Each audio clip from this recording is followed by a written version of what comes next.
Let us go back, way back, before cities, before clocks, before electricity, before any of the noise that fills your nights right now. Let us find out what ancient humans actually did when the sun went down. And if you think ancient humans just went to sleep when the sun went down, you are about to be very wrong.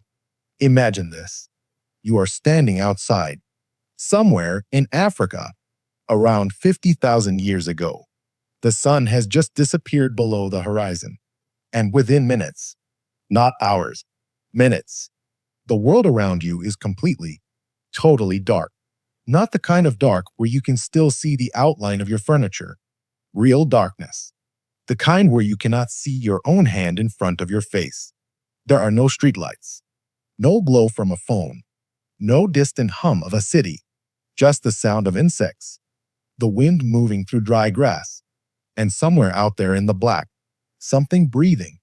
This was every single night for most of human history. And yet our ancestors did not simply collapse and wait for sunrise. They built a world inside the night. What they did in those dark hours shaped who we became as a species. It shaped our language, our spirituality, our social bonds, and even the way we sleep, which, by the way, is nothing like how you sleep today. Around 400,000 years ago, something happened that changed the trajectory of the human species forever. It was not a weapon. It was not a tool for hunting. It was fire.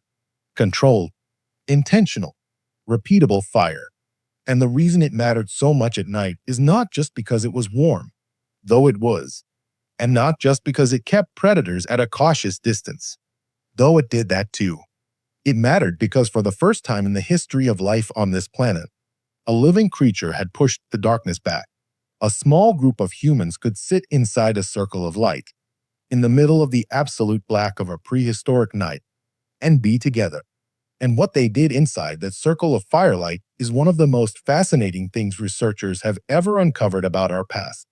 An anthropologist named Polly Wiesner spent years living alongside the Jew/Honsi people of Namibia, a hunter-gatherer community whose daily life gives us one of the clearest windows we have into how our distant ancestors may have actually lived. And she noticed something that nobody had thought to look for before. She started recording what people talked about, and when, and what she found stopped her in her tracks. During the day, conversation was almost entirely practical.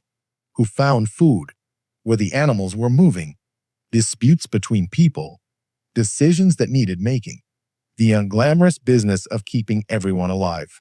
But at night, around the fire, the conversation transformed completely.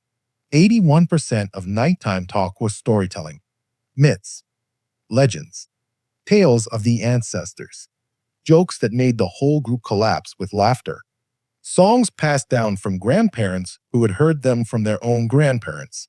Only 6% of daytime conversation was storytelling. 6%.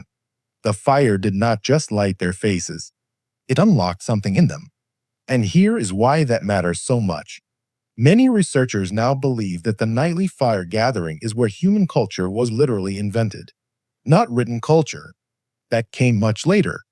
But the original culture. The one that lives in the mouth and the memory rather than on a page. The stories told in firelight were the first school that ever existed. They were the first library, the first place where a community's values, its history, its understanding of the world, were transmitted from one generation to the next. Every myth you have ever heard, every folk tale, every legend that has survived thousands of years, it started around a fire, in the dark, with people sitting close together and listening. Now here is something about those ancient nights that will genuinely change how you think about your own sleep. Because you probably believe, most people do, that the natural, healthy way for a human to sleep is one solid block of 7 or 8 hours. Head down, lights out, wake up in the morning. That feels like the obvious, biological default. It is not. It is actually a very recent invention. A historian named Roger Ekirch spent decades combing through thousands of years of historical documents, diaries, court records, medical texts, literature, from medieval Europe and beyond. And hiding in plain sight across all of it, he found constant, casual references to something called the first sleep and the second sleep, two separate blocks of rest, divided by a period of quiet wakefulness in the middle of the night. This was not insomnia. It was not a disorder. It was simply how humans slept. For hundreds of thousands of years, people would fall into their first sleep shortly after dark. They would sleep for a few hours. Then they would wake, naturally, calmly, without alarm, in the deep middle of the night. And in that quiet hour or two of wakefulness, they would pray. They would lie still and think. They would talk softly to whoever was beside them. They would reflect on their dreams, which, in most ancient cultures, were not considered random noise from a sleeping brain, but messages from ancestors, from spirits, from deeper layers of reality that the waking mind could not reach. Dreams were discussed every morning the way you might check the news. They were taken seriously. They shaped decisions. After that middle waking period, people drifted back into their second sleep and carried through until dawn. And Ekirch makes a quietly devastating argument that what millions of people today experience as insomnia, that maddening pattern of waking at 2 or 3 in the morning and lying there unable to fall back asleep, might not be a disorder at all. It might be your body remembering something your alarm clock has made you forget. But the night was not all soft and contemplative. It was also genuinely, physically dangerous in a way that is almost impossible for most of us to imagine now. Lions hunt at night. Hyenas hunt at night. Leopards are almost exclusively nocturnal. And for most of human prehistory, these animals were not rare sightings on a nature documentary. They were neighbors, hungry ones. So ancient humans slept in tight communal groups, pressed together for warmth and for the simple safety of numbers. Someone was always partially awake. Someone was always listening.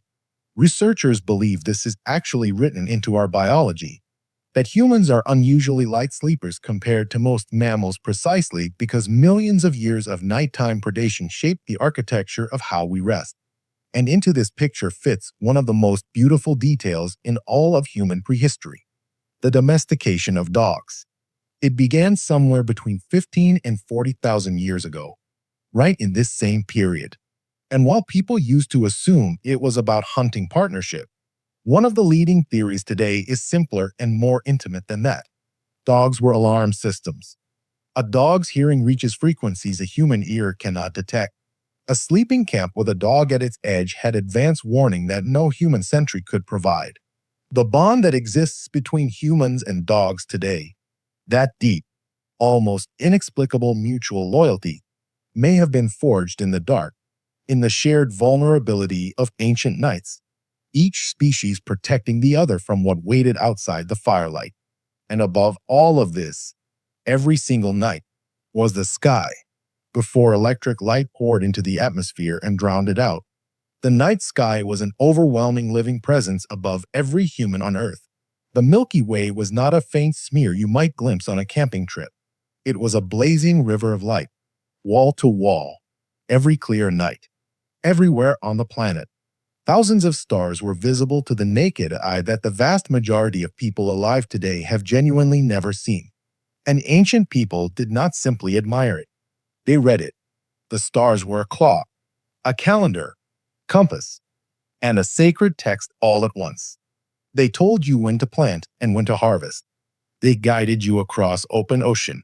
They marked the turning of seasons with a precision that no human invention could match for thousands of years.